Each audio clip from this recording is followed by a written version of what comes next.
या हम अपने आनंद को खोजने के लिए इधर उधर भटकते रहते हैं, या उसके साथ समय बिताने में हमें सबसे ज्यादा मुश्किल होती है, या प्रार्थना करने में या वचन सुनने में या बाइबल पढ़ने में हमें सबसे ज्यादा प्रॉब्लम होती है। अमूमन लोग कहते हैं कि जब हम प्रार्थना करते हैं तो हमें नींद आ जाती है, और जब बाइबल पढ़ते हैं तब भी नींद आ जाती है। हालेलुया। अजीजो, आज हम कुछ इन्हीं विषयों पर बात करेंगे। क्या हम तैयार हैं? क्या हम तैयार हैं? आज हम कुछ इन्हीं बातों की ओर थोड़ा सा अपना ध्यान केंद्रित करेंगे कि क्या हम स्पिरिचुअली सोए हुए हैं कि जागे हुए हैं। हालेलुया। क्या हम स्पिरिचुअली सोए हैं या जागे हुए हैं? अगर हम सोए हुए हैं तो याद रखिए, आज हम उन बातों की ओर थोड़ा सा अपना ध्यान केंद्रित करेंगे कि अगर हम एक स्पिरिचुअली सोए हुए हैं तो क्या क्या साइन है इसके हमारे जीवन में। कई बार हमें पता ही नहीं है। कई बार हम सोचते हैं कि नहीं, सब कुछ ठीक है, लेकिन अजीजों, परमेश्वर की नजर में वो ठीक नहीं है। क्या समझ पा रहे हैं आप? परमेश्वर की नजर में वो ठीक नहीं है। हम अपनी नजर में सोचते हैं, हम अपने आप से सोचते हैं कि नहीं, सब कुछ ठीक है, हम जो कर रहे हैं बिल्कुल ठीक है।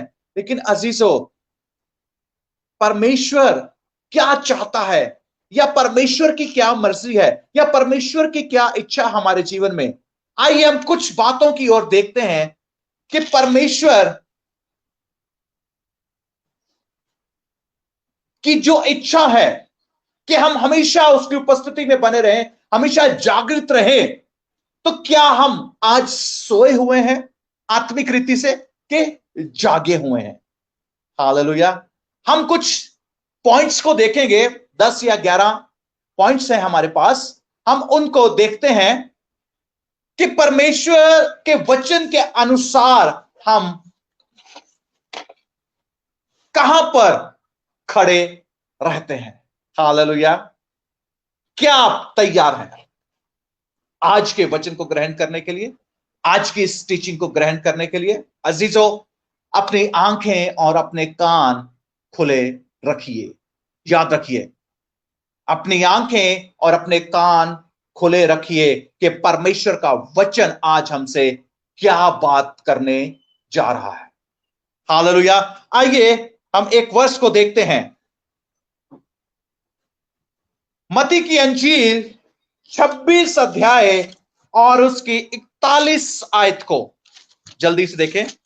मत्ती की अंजील 26 अध्याय और उसकी 41 आयत को प्रभु का वचन क्या कहता है यहां पर? हाँ जी। जागते रहो और प्रार्थना करते रहो कि तुम परीक्षा में ना पड़ो। जागते रहो और प्रार्थना करते रहो कि तुम परीक्षा में ना पड़ो। आत्मा तो तैयार है परंतु शरीर दुर्बल है। हालेलुया। आत्मा तो तैयार है परंतु शरीर दुर्बल है। हम एक पहला पॉइंट डिस्कस कर रहे हैं, देख रहे हैं, क्या प्रार्थना करना हमारे लिए एक बोझ बन गया है? हालेलुया। याद रखिए, प्रार्थना करना हमारे लिए एक बोझ है कि जब हम प्रार्थना करने जाते हैं तो हमें एक बर्डन महसूस होता है।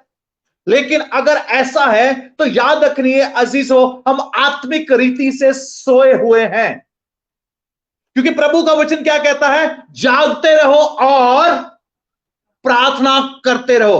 अगर हमारा मन प्रार्थना करने के लिए नहीं है, अगर हमारा मन, जब हम प्रार्थना के लिए जाते हैं तो हम बेशक प्रार्थना में वहां बैठे, लेकिन हमारे विचार, हमारे सोच, हमारे ख्यालात कहीं और ही भाग रहे हैं, तो हम आत्मिक रीति से सोए हुए हैं। क्या समझ पा रहे हैं आप मेरी बात को? हम क्या हैं? आत्मिक रीति से सोए हुए हैं, क्योंकि प्रभु का वचन कहता है जागते रहो। और प्रार्थना करते रहो कि तुम परीक्षा में ना पड़ो। आत्मा तो बलवान है लेकिन शरीर दुर्बल है, और ये शरीर कभी नहीं चाहता कि हम हालेलुया आत्मा में बलवान हों। ये हमेशा शरीर आत्मा के विरोध में और आत्मा शरीर के विरोध में कार्य करता है। लेकिन अगर हमारी आत्मा बलवान होगी, वो कब होगी? अगर हम परमेश्वर के साथ एक मन होकर प्रार्थना करेंगे। एक प्रार्थना करना बोझ है और एक प्रार्थना के लिए बोझ है, दो चीजें होती हैं। समझ पा रहे हैं आप? एक प्रार्थना करना हम बोझ समझते हैं, लेकिन एक वो प्रार्थना योद्धा है जो प्रार्थना के लिए हालेलुया एक बोझ को अपने साथ लेकर चलते हैं। आप किस श्रेणी में आते हैं? आप ये देखिए कि आप जब प्रार्थना करने आते हैं या जब आप चर्च में आते हैं तो आपको एक बर्डन महसूस होता है। अरे चर्च जाना है, प्रार्थना करनी है, या पर्सनल प्रेयर्स भी जब आप करते हैं तो आपको एक बर्डन, एक बोझ महसूस होता है। तो इसका मतलब आप आत्मिक रीति से सोए हुए हैं। जागृत हो जाए। एक और वर्ष को हम देखते हैं, यदि हम देखें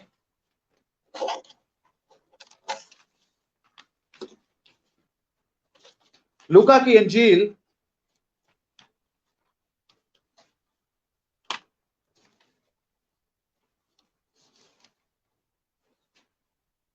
6 अध्याय और उसकी 12 आयत को, लूका की अंजील 6 अध्याय और उसकी 12 आयत को जल्दी से हम देखेंगे।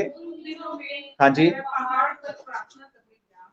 हाँ जी, परमेश्वर से प्रार्थना करने में सारी रात बिताई। उन दिनों वो कहां गया? पहाड़ पर प्रार्थना करने। कौन? यीशु मसीह को क्या जरूरत थी प्रार्थना करने की? वो तो परमेश्वर का पुत्र था, वो तो सब कुछ जानता था। कायनात को बनाने वाला, सृष्टि को बनाने वाला, उसको प्रार्थना की क्या जरूरत थी? लेकिन उसने हमें एक आदर्श दिया, क्योंकि वो कहता है जैसा मैं, मेरा पिता कहता है वैसा मैं करता हूं। लेकिन क्या हमारा पिता प्रभु यीशु मसीह जैसा करता है, या जो आदर्श उसने हमें दिया, क्या उसके अनुसार हम कर रहे हैं? वो सारी रात प्रार्थना कर रहा था, लेकिन हमारे पास 15 मिनट के लिए भी टाइम नहीं होता परमेश्वर के साथ बात करने का, और हम बोझ महसूस करते हैं, आए प्रार्थना करनी पड़ेगी, बोझ महसूस होता है हमें। क्यों? क्योंकि हम आत्मिक रीति से सोए हुए हैं। हालेलुया। क्या समझ पा रहे हैं आप? हम आत्मिक रीति से क्या है? सोए हुए हैं। जाग जाइए अजीजों। परमेश्वर सोते हुओं को पसंद नहीं करता। परमेश्वर सोते हुओं को पसंद नहीं करता। उसका दिन कब आएगा, वो कब, हम नहीं जानते। और अगर हम सोते रहें तो याद रखना अजीजों, वो कब आकर अपनी कलीसिया को ले जाएगा और हम सोते ही रह जाएंगे। इसलिए जागते रहो, निरंतर प्रार्थना करते रहो। जब समय मिले प्रार्थना करते रहो। अजीजों, मैं नहीं कहता कि आप लगातार घुटनों पे बैठे रहो और प्रार्थना कर, नहीं, अपने आत्मा में हमेशा प्रार्थना करते रहो, अन्य भाषा में हमेशा प्रार्थना करते रहो। परमेश्वर के साथ अपने संबंध को, अपने इन वचनों के साथ परमेश्वर के साथ सर्वदा बात करते रहो, चाहे आप कुछ भी क्यों ना कर रहे हो। हालेलुया। चाहे आप कहीं भी क्यों ना हो, चाहे आप अपनी जॉब्स में हो, अपने बिजनेस में हो, अपने ड्यूटीज पर हो, अपने अपने स्कूल में हो, अपने कॉलेज में हो, कहीं भी क्यों ना हो, सोसाइटी में हो, फ्रेंड्स में हो, आपकी आत्मा हमेशा जागृत रहती है और आपको हमेशा वो कायल करती रहती है परमेश्वर के साथ आपके एक अच्छे संबंध को कायम करने के लिए। याद रखिए। इसलिए अगर हमें प्रार्थना करना एक बोझ महसूस होता है तो अजीजों, इस बोझ को उतार दीजिए, आज फेंक दीजिए, और परमेश्वर से जितना हो सके आप उस अपने संबंध को अच्छा कीजिए और प्रार्थना कीजिए। प्रार्थनाओं से अजीजों, मैं कहता हूं, परिस्थितियां बदल जाती हैं मिनटों में। प्रार्थना एक ताले की कुंजी है जिससे हम परमेश्वर को हालेलुया विवश कर देते हैं कि वो हमारे लिए कार्य करें। अगर हम सही तरीके से प्रार्थनाएं कर रहे हैं तो। क्या समझ पा रहे हैं आप? इसलिए प्रार्थना करना एक बोझ नहीं होना चाहिए, बल्कि एक आनंद के साथ, खुशी के साथ हमें परमेश्वर की निकटता में जाना है। हालेलुया। तो पहला पॉइंट हमने क्या देखा कि अगर प्रार्थना करना हमें बोझ महसूस होता है तो इसका मतलब हम आत्मिक रीति से सोए हुए हैं। हालेलुया। दूसरा पॉइंट हम देखते हैं, अगर हम ये सोचते हैं कि हम बाइबल की हमें जरूरत नहीं है, हम सब कुछ जानते हैं, अगर हम ये सोचते हैं कि हमें बाइबल पढ़ने की जरूरत नहीं है, हमें सब कुछ पता है, हम तो हम क्या एक बाइबल को पढ़ लिए, कितनी बार हमने बाइबल को पढ़ लिया, हमने बीटीएच कर ली, हमने ट्रेनिंग कर ली, हमने ये कर लिया, हमने वो कर लिया, सब कुछ कर लिया, अब हमें वचन की जरूरत नहीं है। तो याद रखना, आप तब भी आत्मिक रीति से सोए हुए हैं, क्योंकि जितना आप वचन को पढ़ेंगे उतना परमेश्वर आपको फलवंत करेगा। हालेलुया। आइए अगर हम देखें पहला कुरिन्थियों 3 अध्याय और उसकी 18 आयत को जल्दी से। पहला कुरिन्थियों 3 अध्याय और उसकी 18 आयत को। हाँ जी। कोई अपने आप को धोखा न दे, यदि तुम में से कोई इस संसार में अपने आप को ज्ञानी समझे, हाँ, तो मूर्ख बने कि ज्ञानी हो। हालेलुया। प्रभु का वचन क्या कहता है? कोई अपने आप को धोखा ना दे, यदि तुम में से कोई संसार में अपने आप को ज्ञानी समझे तो मूर्ख बने कि ज्ञानी हो जाए, क्योंकि संसार का ज्ञान परमेश्वर के सामने शून्य है। याद रखिए। और अगर कोई ये सोचता कि मुझे सब कुछ पता है, मैं बाइबल की सब बातें जानता हूं, मुझे मत सिखाओ बाइबल में क्या लिखा है, बाइबल में कैसे लिखा है, बाइबल में क्यों लिखा है, मुझे मत सिखाओ, तो याद रखने, आपसे बड़ा मूर्ख कोई नहीं है। क्योंकि इस वचन को जितना आप पढ़ोगे परमेश्वर में उतने बढ़ते जाओगे। ये वो आत्मिक भोजन है कि इसे हम जितना खाएंगे उतना तृप्त होंगे। यदि आप संसारिक भोजन खाएं, बर्गर खाएं, पिज्जा खाएं, रोटी खाएं, अगर आप ओवर ईटिंग करते हैं तो क्या होता है?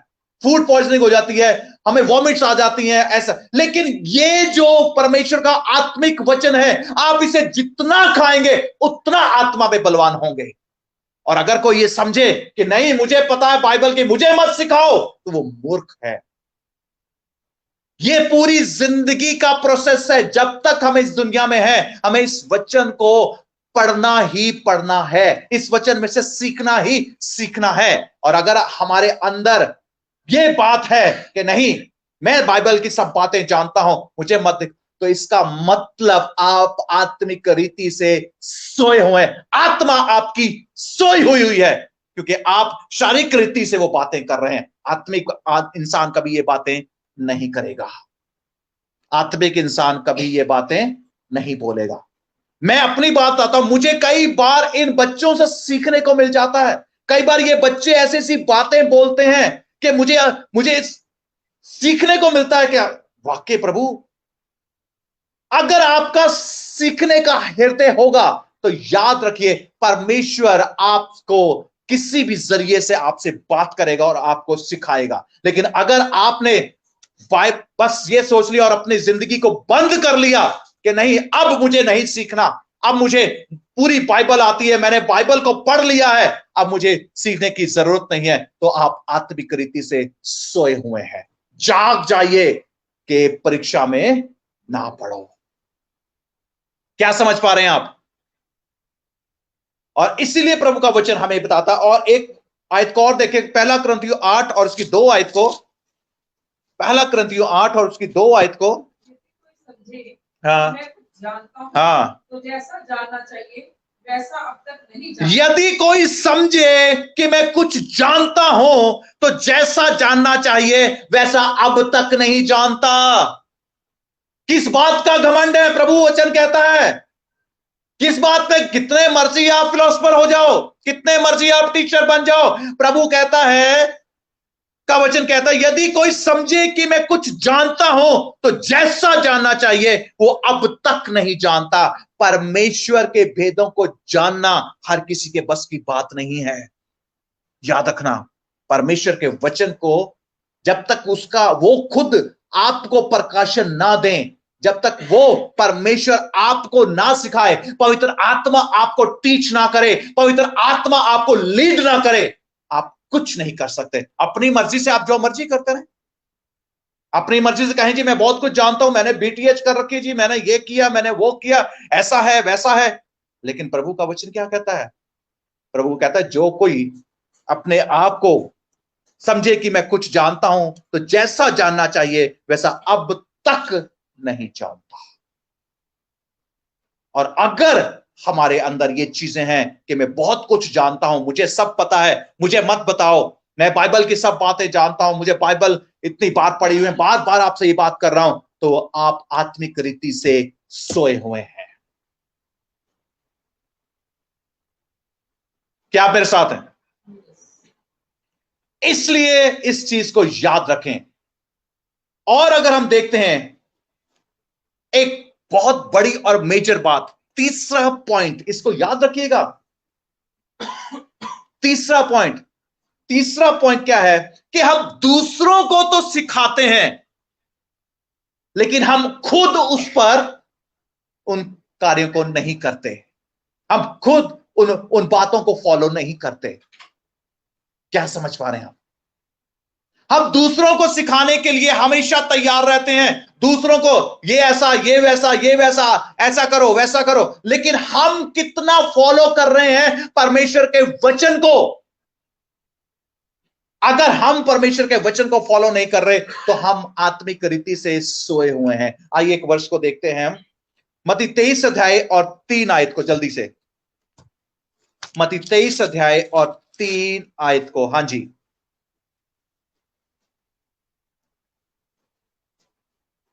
इसलिए वे तुमसे जो कुछ कहें वह करना और मानना, हाँ, परंतु उनके से काम मत करना, हाँ, क्योंकि वे कहते तो हैं पर करते नहीं। हालेलुया। प्रभु यहां उन शास्त्रियों और फरीसियों के बारे में बात कर रहा है कि जो वो कहते हैं उसे करना, पर जो करते हैं उसे मानना मत, क्योंकि वो जो आप कहते हैं आप तो करते ही नहीं उन चीजों को। हालेलुया। और आज हम भी बड़े बड़े क्या होते हैं, बाइबल टीचर बन जाते हैं, फिलोसोफर बन जाते हैं, और दूसरों से कहना बड़ा आसान है, ऐसा कर लो, वैसा कर लो, ये करो, वो करो, लेकिन आप कहां स्टैंड करते हैं?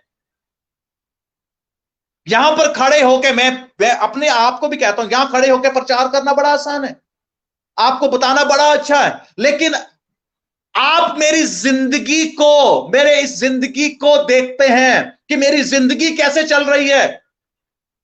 क्या ये जो खड़ा होके पास्टर प्रचार कर रहा है, क्या इसकी जिंदगी भी वैसी है? क्या इसकी लाइफ भी वैसी है?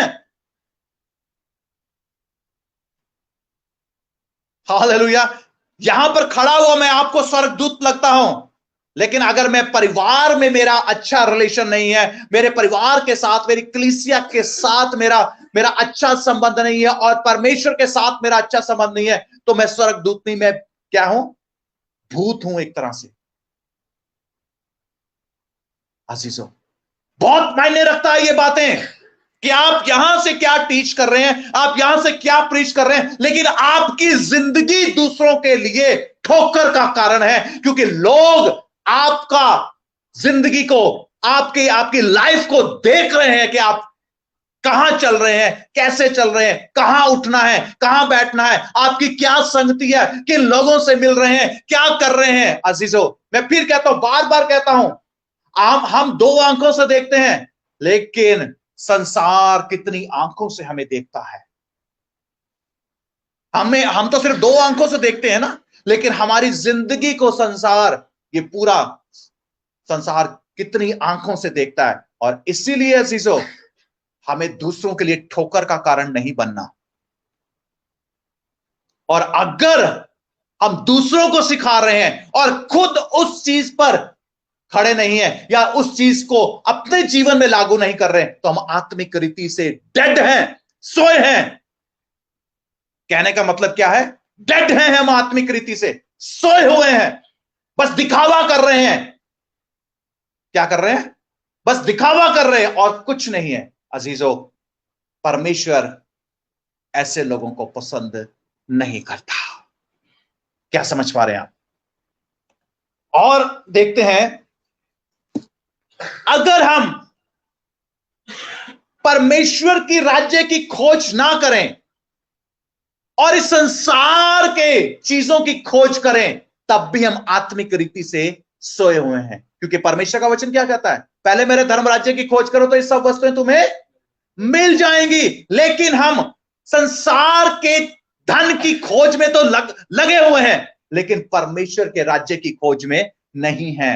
तब भी हम आत्मिक रीति से सोए हुए हैं, क्योंकि हम वचन को प्रेफरेंस दे ही नहीं रहे, वचन को प्रायोरिटी दे ही नहीं रहे। हम ये सोचते हैं गाड़ी मिल जाए, बंगला मिल जाए, ये हो जाए, वो हो जाए, ऐसा हो जाए, हम वीजा लग जाए, बाहर चले जाए, हमारे पास 10-10 मकान हो जाए, 10-10 कोठियां हो जाए और गाड़ियां हो जाए, ऐसे हो। लेकिन अजीजों, प्रभु का वचन क्या कहता है? पहले मेरे धर्म राज्य की खोज तो कर, ये बाकी सब चीजें तो मैं तुझे ऐसे ही दे दूंगा।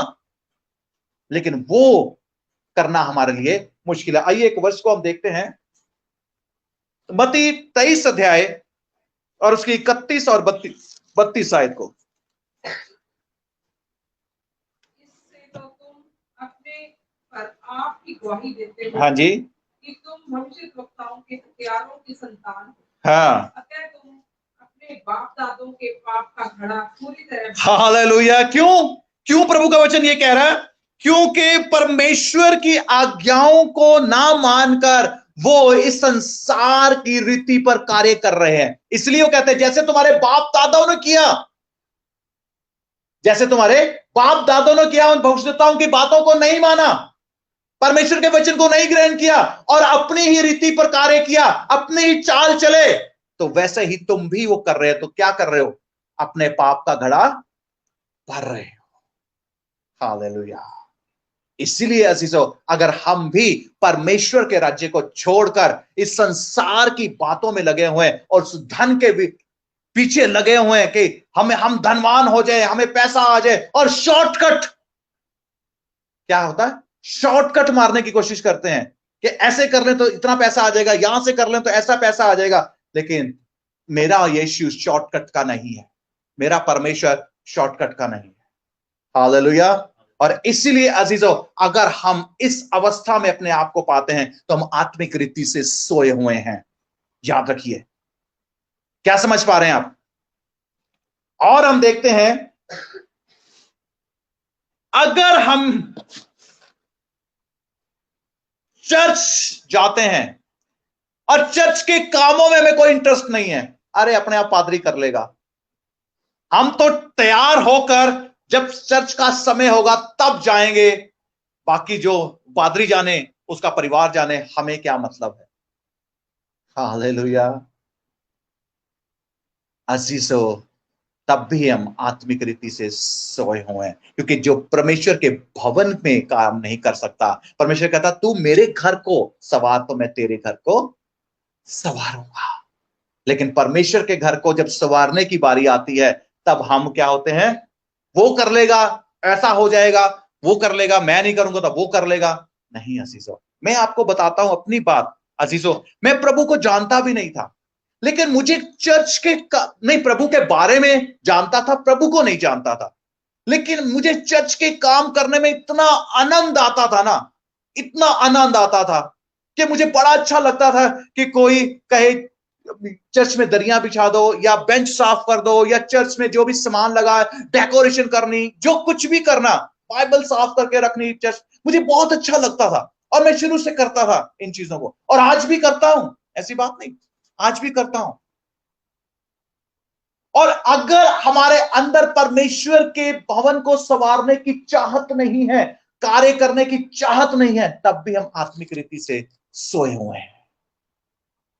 हालेलुया। सेवा कहां से शुरू होती है? अरे यहीं से तो है, यहीं से शुरू होती है सेवा।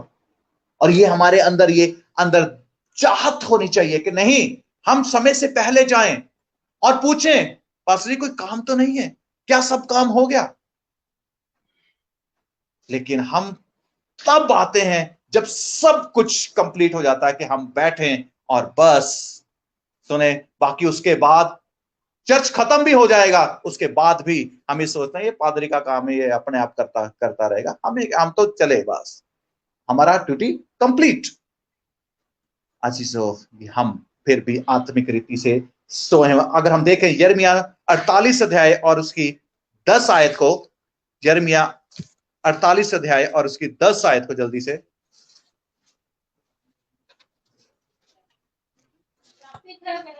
श्रापित है वह जो यहोवा का काम आलस से करता है। मैं नहीं कह रहा अजीजों, एक शब्द, ये वचन जो है परमेश्वर का, श्रापित है कौन? वो व्यक्ति जो यहोवा का काम आलस से करता है। हम कितने हम परमेश्वर के लिए, अब आप खुद देखिए कितने डेडिकेट हैं परमेश्वर के लिए, कितने डेडिकेटेड हैं। और वह भी जो अपनी तलवार लहू बहाने से रोक रखता है। हालेलुया। मैं नहीं कह रहा, ये प्रभु का वचन क्या, कितने हम परमेश्वर के भवन में जाकर हम अपने आप को समर्पित करते हैं। बोलिए, क्या ये चाहत है हमारे अंदर? क्या ये चीज करने हमारे अंदर है कि नहीं, हमने प्रभु तेरे भवन को संवारना, प्रभु हमने तेरे भवन के लिए काम करना है। अजीजों, और अगर नहीं है तो याद रखिए, मैं नहीं कह रहा, वचन बता रहा है, वचन बता रहा है कि हम क्या हैं, आत्मिक रीति से सोए हुए। जाग जाए और प्रार्थना करो कि तुम परीक्षा में ना पड़ो, प्रभु का वचन कहता है। और अगर हम देखते हैं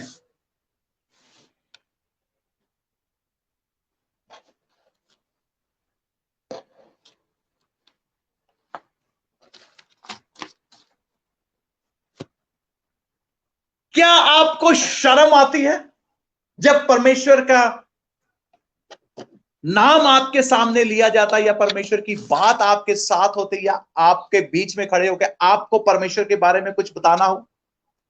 शर्म आती है? हालेलुया। अगर हमें शर्म आती है तो याद रखिए हम आत्मिक रीति से सोए हुए हैं। अभी देख लेते हैं हम मरकुस 8 अध्याय और उसकी 38 आयत को हम जल्दी से देखें। प्रभु का वचन क्या कहता है? हर एक चीज प्रभु के वचन में से यहां बोली गई है। मरकुस 8 अध्याय और उसकी 38 आयत में जल्दी से। हाँ जी। जिस मनुष्य में से दुष्ट आत्मा निकली थी, वह उससे विनती करने लगा कि मुझे अपने साथ रहने दे, परंतु यीशु ने उसे विदा करके कहा, अपने घर को लौट जा। मरकुस 8:38। हाँ, मुझसे और मेरी बातों से लज जाएगा। बिल्कुल। मनुष्य का पुत्र भी जब वह पवित्र दूतों के साथ अपने पिता को महिमा सहित आएगा, तब उससे लज जाएगा। प्रभु का वचन कहता है, जो कोई इस व्यभिचारी और पापी जाति के बीच में मुझसे और मेरी बातों से लज जाएगा। तो प्रभु का वचन क्या कहता है? कहता है जब मैं प्रभु महिमा में आऊंगा तो मैं भी अपने पिता के सामने क्या करूंगा? इनसे लज जाऊंगा। अजीजों, परमेश्वर की बात जहां होती है, याद रखिए हमें वहां लज्जा नहीं आनी चाहिए, बल्कि दृढ़ता से कहें हम उस जीवित परमेश्वर की संतान हैं। उसने हमें अपनी समानता स्वरूप में बनाया है। उसने हमारे पापों के कारण नहीं, बल्कि पूरी जगत के पापों के कारण अपनी जान को कुर्बान किया, मारा गया, गाड़ा गया, तीसरे दिन मुर्दों में से जी उठा और आज भी जिंदा है। क्यों लज जाए हम उस जिंदा परमेश्वर की प्रस्तिश करते हैं, उस जिंदा परमेश्वर की महिमा करते हैं।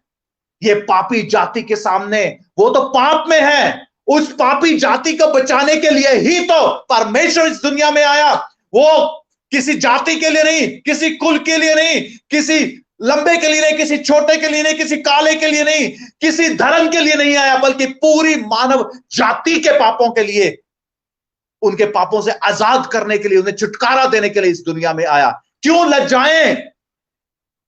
और अगर हमें शर्म आती है तो याद रखना हम आत्मिक रीति से सोए हुए हैं। कितने लोगों को हम आज तक सुसमाचार बता पाए हैं? अजीजों बोलिए। बड़े फकर से हमने अभी कहा कि हमें लज्जा नहीं आती, लेकिन आपने कितने लोगों को आज तक परमेश्वर का वचन बताया है? क्योंकि उसका वचन मत्ती 28 और 18 से लेके 20 आयत तक लिखा है ना, इसलिए जाओ और सब जाति के लोगों को चेला बनाओ और पिता पुत्र पवित्र आत्मा के नाम से बपतिस्मा दो, और जो बातें मैंने तुम्हें मानना सिखाई हैं उन्हें भी मानना सिखाओ, और देखो मैं जगत के अंत तक तुम्हारे साथ हूं। तो कितने लोगों को हम बता पाए, कितने लोगों को समझा पाए? परमेश्वर का वचन कहता है उन्हें मानना सिखाओ, उन्हें बताना नहीं, उन्हें मानना सिखाना है। बताना अलग चीज है, लेकिन उन्हें मानना सिखाओ। हालेलुया। और अगर हम लज्जा महसूस करते हैं, अगर हमें शर्म आती है, परमेश्वर की बातें जहां होती हैं, परमेश्वर के लोग जहां पर परमेश्वर के लिए बातें करते हैं, और हमें शर्म आती है, यार हम कहां खड़े हो गए। अब कोई लोग आपसे कुछ पूछेगा तो हमें शर्म आती है, हम बता नहीं पाते। क्यों नहीं बता पाते प्रभु के बारे में? क्योंकि हमारा खुद का जीवन प्रभु के साथ अच्छा नहीं है। हम गवाही भी नहीं दे पाते हैं, क्योंकि हमने वो गलत चीजें ऐसी अपने जीवन में कर रखी हैं कि लोगों ने हमसे ठोकर खाई हुई है।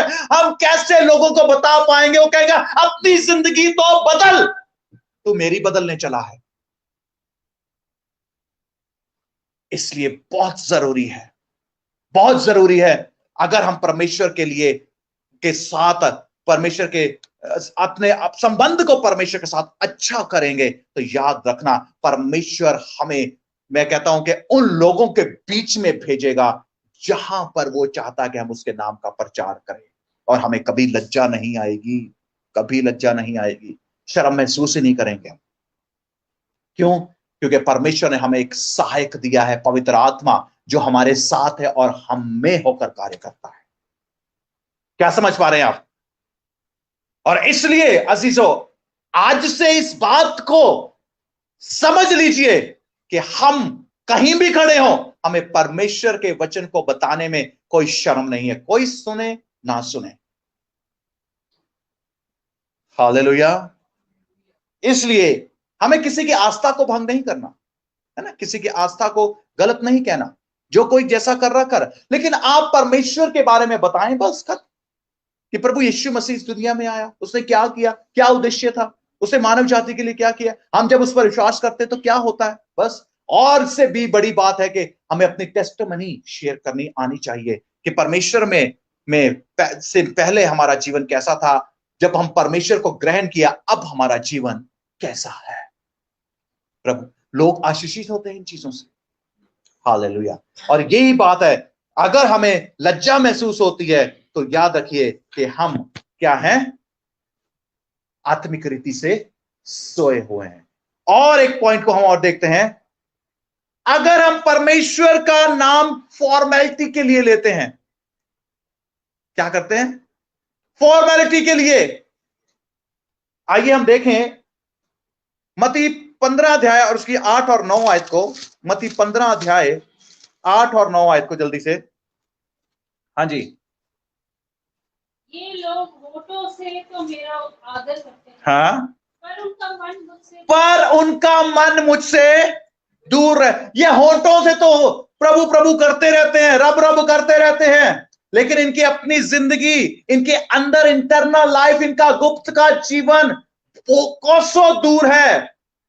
प्रार्थनाएं भवन में जब आएंगे, प्रार्थनाएं तब जब करेंगे, जब लोगों से मिलेंगे तो इतना भक्ति का रूप धारण करेंगे, लेकिन उसी बात मुंह से जब हम लोगों के लिए गालियां निकालते हैं, उसी मुंह से जब लोगों के लिए गलत बोलते हैं, तब हम याद रखना आत्मिक रीति से सोए हुए हैं।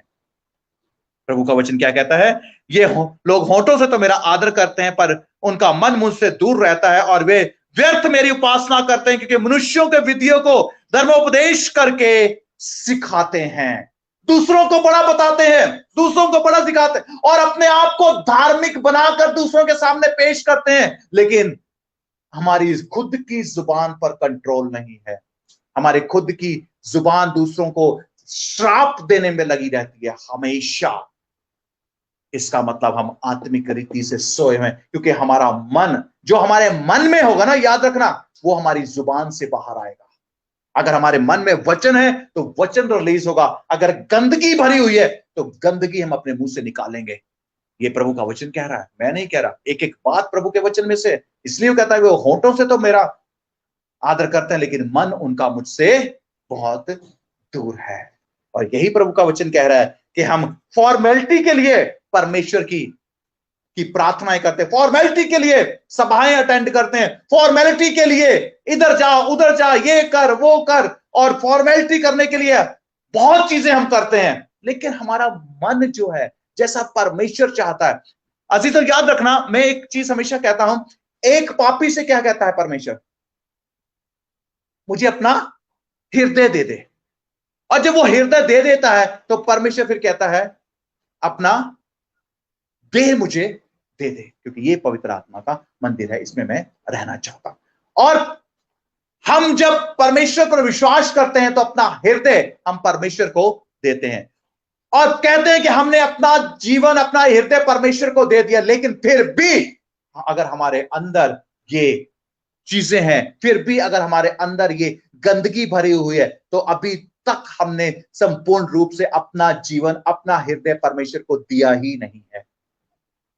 हालेलुया। हम फॉर्मेलिटीज कर रहे हैं, फॉर्मेलिटीज कर रहे हैं। क्या समझ पा रहे हैं आप? समझ पा रहे हैं आप? बिल्कुल। और इसीलिए परमेश्वर का वचन हमें ये बार बार कहता है। और एक पॉइंट और देखते हैं, यदि हमें कोई डर नहीं होता कि हम परमेश्वर का नाम व्यर्थ में लेते रहें, क्योंकि प्रभु का वचन क्या कहता है? निर्गमन 20 अध्याय 7 आयत देखें जल्दी से। निर्गमन 20 अध्याय 7 आयत देखें जल्दी से। वो कहता है मेरा नाम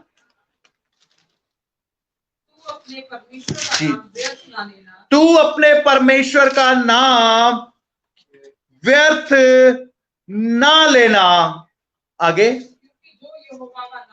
हाँ हाँ, क्योंकि जो यहोवा का नाम व्यर्थ ले वो उसको निर्दोष नहीं ठहराएगा। याद रखना, हम कई लोगों की आदत होती है जरा सी बात पे रब दी सौ मैं नहीं किता, रब दी सौ, रब तो देखता है ना, रब तो जानता है ना, मैं नहीं किता। कितनी बार हमने इस पाप को कर लिया। वो कहता है मेरा नाम व्यर्थ में नहीं लेना। मेरा, वो खुद कहता है कि ना तो आसमान की, स्वर्ग की, ना जमीन पर किसी की भी तू शपथ ले। लेकिन हम क्या करते हैं? शपथ लेने में, कसम खाने में मिनट लगाते हैं। रब दी सो, हालेलुया। और फिर क्या करते हैं? कहीं ठट्ठा करने वालों के साथ खड़े हो जाते हैं, कहीं दुष्टों की मंडली में खड़े होते हैं और ठट्ठा करने लगते हैं परमेश्वर के नाम के द्वारा, परमेश्वर के वचनों के द्वारा के लिए हम ये चीजें करते हैं। याद रखना, हम निर्दोष नहीं ठहरेंगे। परमेश्वर हमें निर्दोष नहीं ठहराएगा। इस चीज का हमेशा, इस चीज का लेखा हमें देना होगा। इसलिए इस चीज को याद रखें, परमेश्वर का नाम जब आप लेते हैं तो डरते हुए, कांपते हुए कि कोई ऐसी बात ना हमसे निकल जाए कि प्रभु को जो पसंद ना आए। इसलिए प्रभु का नाम व्यर्थ में नहीं देना, इसके लिए हमें हमेशा, हालेलुया, अपने आप को तैयार करना है। अगर हम ऐसा नहीं कर रहे हैं तो हम आत्मिक रीति से आज भी सोए हुए हैं। कभी भी प्रभु का नाम ले, कभी कहीं भी खड़े हुए हो, कैसे भी खड़े हो, किसी भी संगति में खड़े हैं, वो ठट्ठा कर रहे हैं और हम वहां रब रब कर रहे हैं, क्या फायदा उसका? क्या फायदा उसका? हसीसो, व्यर्थ में मत लो परमेश्वर का नाम। वो हमें निर्दोष नहीं ठहराएगा। और आगे हम देखते हैं,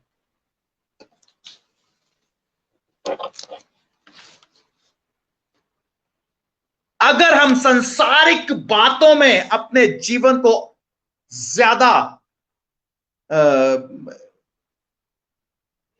इन्वॉल्व करते हैं, एंजॉय करते हैं संसारिक बातों में, तब भी हम आत्मिक रीति से सोए हुए हैं। अगर हम देखें रोमियो 12 अध्याय और उसकी 2 आयत को जल्दी से, रोमियो 12 अध्याय और उसकी 2 आयत को। हाँ जी,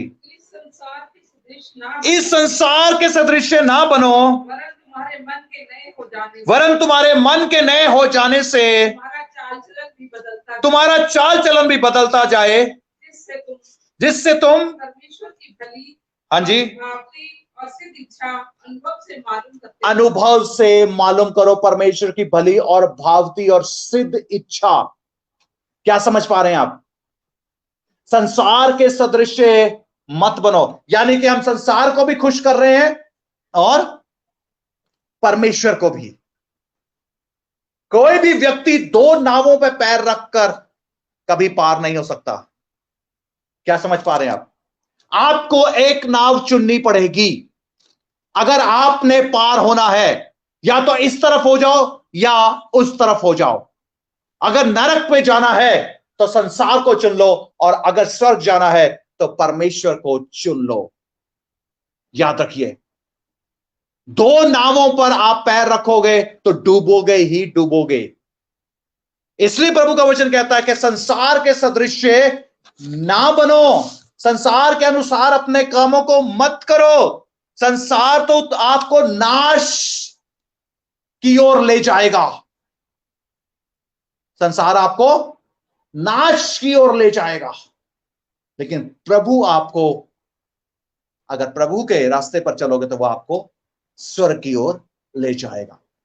कहता तुम्हारे मन के नए हो जाने से तुम्हारा चाल चलन भी बदलता जाए। और अगर हमारा मन ही नया नहीं हुआ, हमारे मन में ही परमेश्वर नहीं है, हमारे मन में ही गंदगी है, हमारे मन में ही संसारिकता है, तो हमारे मन में ही शैतानी अभिलाषा है, शादी का अभिलाषा है, शैतानी और संसारिक अभिलाषा है, तो हमारा मन कब नया होगा? आत्मिक अभिलाषाओं की लालसा हम कब करेंगे? अगर ये बातें हमारे अंदर से निकलेंगी तब। और इसीलिए हमें संसार के अनुसार नहीं, बल्कि परमेश्वर का जो वचन कहता है उसके अनुसार हमें अपने जीवन को जीने की जरूरत है। और अगर हम नहीं जी पा रहे हैं तो याद रखिए, हम आत्मिक रीति से सोए हुए हैं। हालेलुया। हम क्या है? आत्मिक रीति से सोए हुए हैं। अजीजों, जल्दी से हम खत्म करेंगे। फिर अगर हम दूसरों को क्षमा नहीं कर पा रहे, याद रखना, दूसरों को क्षमा करना हमारे लिए बहुत डिफिकल्ट है, तब भी हम आत्मिक रीति से सोए हुए हैं। अगर हम देखें मत्ती 6 अध्याय और उसकी 15 आयत को जल्दी से मत्ती 6 अध्याय और उसकी 15 आयत को। हाँ जी। और यदि तुम मनुष्यों के अपराध क्षमा न करोगे तो तुम्हारा पिता भी तुम्हारे अपराध क्षमा न करेगा। अगर तुम मनुष्यों के अपराध क्षमा नहीं करोगे तो तुम्हारा स्वर्गीय पिता भी तुम्हारे अपराध क्षमा नहीं करेगा। प्रभु का वचन कह रहा है, मैं नहीं कह रहा। मैं नहीं माफ कर सकता, मैं नहीं उसे क्षमा कर सकता, उसने ऐसा कर दिया, उसने वैसा कर दिया, वो ऐसा, वो जैसा, वो ऐसी है, वो वैसी है, मैं क्षमा नहीं कर सकता। याद रखिए, आप अगर दूसरे को क्षमा नहीं कर सकते तो परमेश्वर से भी आप क्षमा के हकदार नहीं हैं। प्रभु भी आपको क्षमा नहीं करेगा। वो कहता अगर तू अपने आप को देख, तूने कितने अपराध किए हैं, तूने कितने पाप किए हैं, मैंने आज तक तुझे बचाए रखा है, आज तक तू इस दुनिया में है, मैंने तुझे तेरे पापों की सजा अभी तक नहीं दी, लेकिन तू हमेशा जजमेंट पे आ जाता है, तू हमेशा दूसरों की जजमेंट करने पे है कि नहीं उसने ऐसा किया तो मैं उसे कभी क्षमा नहीं करूंगा। तो प्रभु कहता फिर मुझसे क्षमा की उम्मीद मत रख किसी भी हालत में, क्योंकि जब तू इस चीज को नहीं कर रहा तो मैं कैसे तेरे अपराधों को क्षमा करूं। क्या समझ पा रहे हैं आप? और ये बहुत बड़ी बात है। परमेश्वर ने तो उनको भी क्षमा किया जब वो क्रूस पर अपनी जान गंवा रहा था कि हे प्रभु इन्हें क्षमा कर, क्योंकि ये नहीं जानते कि ये क्या करते हैं। जिन्होंने उसको क्रूसीफाई कर दिया, कोड़े लगाए, उसको इतनी यातनाएं दी, परमेश्वर ने उनको भी क्षमा कर दिया। तो क्या हम प्रभु यीशु मसीह से बड़े हैं जो हम नहीं क्षमा कर सकते लोगों को? याद रखिए, आप जब क्षमा करेंगे तो परमेश्वर का आनंद आपके जीवन में उमड़ेगा। और आप याद रखिए, परमेश्वर, आप अपनी आशीषों को खुद रोके हुए हैं दूसरों को क्षमा ना करके। समझ पा रहे हैं आप? अगर आप आशीषित होना चाहते हैं, बेस्ट होना चाहते हैं, तो सबसे पहले दूसरे के अपराधों को क्षमा करें। देखिए, आपने खुद अपनी आशीषों के आगे वो पत्थर लगा रखा है जो कोई लुढ़का नहीं सकता। उसे केवल आप उन्हें क्षमा करके लुढ़का सकते हैं, ताकि परमेश्वर का वो आशीषों का झरना ओवरफ्लो होकर आपके ऊपर बहने पाए। क्या समझ पा रहे हैं आप? और इसलिए हमें क्षमा करना बहुत जरूरी है। अजीजों, मैं बताता हूं, इतना कुछ हमारे साथ हुआ, इतना कुछ हमारे साथ हुआ, मैं और मेरी पत्नी के साथ, जब से हमारी शादी हुई, लेकिन आज तक हमारे मन में किसी के लिए एक रत्ती भर भी मैल नहीं है। क्यों? क्योंकि अगर हम क्षमा नहीं करेंगे तो याद रखिए, हम परमेश्वर की आज्ञा को पूरी नहीं कर पाएंगे। हालेलुया। हमें क्षमा कर कर आगे बढ़ना है, ये प्रभु का वचन कह रहा है। समझ पा रहे हैं आप? और लास्ट पॉइंट हम देखते हैं, अगर हम, सबसे बड़ी बात, अपने टाइट और ऑफरिंग के लिए वफादार नहीं है। मैं नहीं कह रहा, वचन बता रहा, अभी वचन में से पढ़वाऊंगा। यह मत सोचना कि पास्टर को जरूरत है। अरे पास्टर को तो परमेश्वर अपनी सेवा के लिए बुलाया, वो उसकी जरूरतें पूरी करेगा ही करेगा, कैसे भी करेगा। लेकिन अगर आप लोग वफादार नहीं है तो आप आत्मिक रीति से डेड हैं। क्या है? डेड हैं, आत्मिक रीति से सोए हुए हैं। और आत्मिक रीति से सोना यानी कि डेड होने के बराबर है। मुर्दा किसी को कुछ नहीं कह सकता। मुर्दे से आप ऑफरिंग मांग सकते हैं, मुर्दे से आप टाइट मांग सकते हैं, मुर्दा परमेश्वर की प्रेज कर सकता है, मुर्दा आपको रास्ता दिखा सकता है।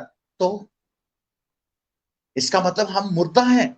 आइए देखते हैं मलाकी 3 अध्याय और उसकी 8 आयत को जल्दी से। मलाकी 3 अध्याय। मनुष्य परमेश्वर को धोखा दे सकता है? हाँ जी, पर देखो, हाँ जी, मुझको धोखा देते हो जी जी, और तो भी पूछते हो हमने किस बात में तुझे लूटा? हाँ, दशमांश और उठाने की भेंटों में। हालेलुया। अजीजों, ये वचन बता रहा है। क्या समझ पा रहे हैं आप? क्या कहता है परमेश्वर का वचन? कहता, क्या मनुष्य परमेश्वर को धोखा दे सकता है? अरे किसको धोखा देना? अरे जो धन कमाने की सामर्थ आपको दे रहा है, आपको वो 90% उसका है, वो तो सिर्फ 10% आपसे कह रहा है मेरे राज्य के लिए बीजो। वो भी आपसे नहीं बीजा जा रहा, वो भी आप सोचते हैं हम क्यों दें? अरे पास्टर खा जाएगा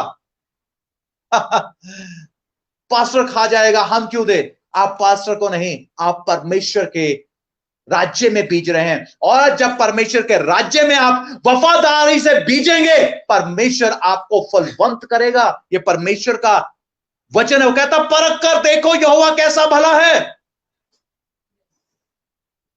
वो स्वर्ग के झरोखे खोल कर तुम्हें आशीष देगा। लेकिन हमें आशीष लेनी ही नहीं है, हमें आशीष लेनी ही नहीं है।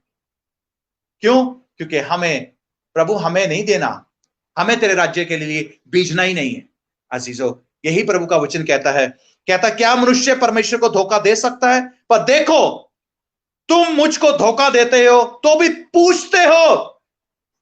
हालेलुया। आज मैं जब प्रभु में नहीं था ना, मैं आपको बताता हूं, मैं जब प्रभु में नहीं था, मेरी पत्नी टाइट निकालती थी। मैं कई बार इसका टाइट छीन कर इस्तेमाल कर लेता था। आप विश्वास करते हैं इस चीज को?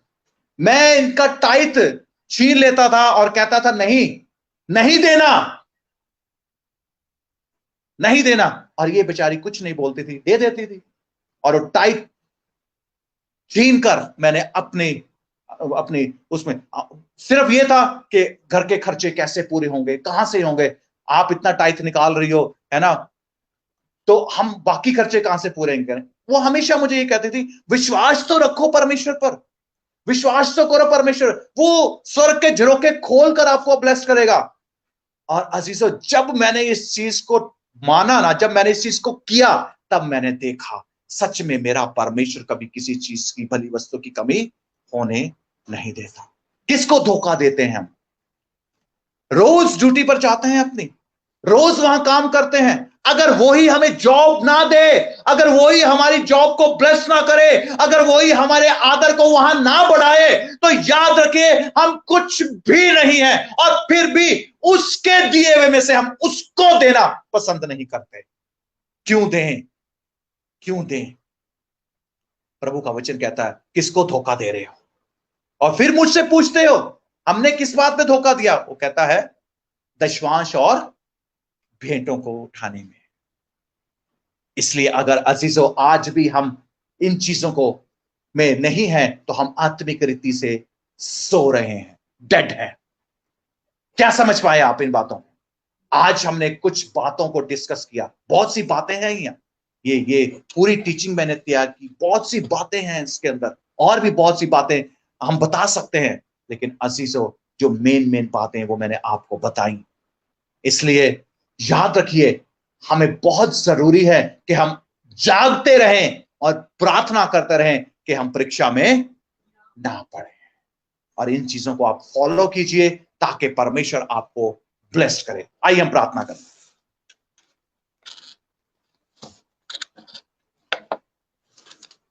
महान सर्वशक्तिमान जीवित परमेश्वर प्रभु जी, हम आपका धन्यवाद करते हैं मेरे यीशु, इस सुंदर समय के लिए, सुंदर दिन के लिए, सुंदर वचनों के लिए जो आपने हमें दिए। ये वचन आपकी ओर से दिए गए परमेश्वर, और हमने इसे पिता परमेश्वर ग्रहण किया। मैं विश्वास करता हूं, मैं हर एक के पिता हृदय में इन वचनों को यीशु के नाम से सील कर देता। शैतान किसी भी रीति से इसे चोरी ना करने पाए, बल्कि हम इसमें और फलवंत होने पाए, और पिता परमेश्वर आपके राज्य में आगे बढ़ने पाए। प्रभु तेरा धन्यवाद करते हैं मेरे यीशु राजा, आपने बुद्धि दी, समझ दी, ज्ञान प्रकाश का आत्मा दिया। पवित्र आत्मा जी, आपने हमें चलाया, सिखाया, बढ़ाया, और हर बात में आपने, हर चीज पर आपने कंट्रोल लिया। आपका बहुत बहुत शुक्र करता है। इस वक्त जब हम यहां से जाते हैं परमेश्वर, मैं हर एक को आपके हाथों में सौंपता हूं। शैतान किसी भी पिता परमेश्वर प्रभु जी प्रलोभन में, किसी भी पिता परमेश्वर उलझन में हमें ना डाले, बल्कि प्रभु पवित्र आत्मा जी आप हमें गाइड कीजिए, और सही तरीके से हम अपनी जगहों पर पहुंचने पाए, और परमेश्वर जब दोबारा मिले तो अद्भुत गवाहियों के साथ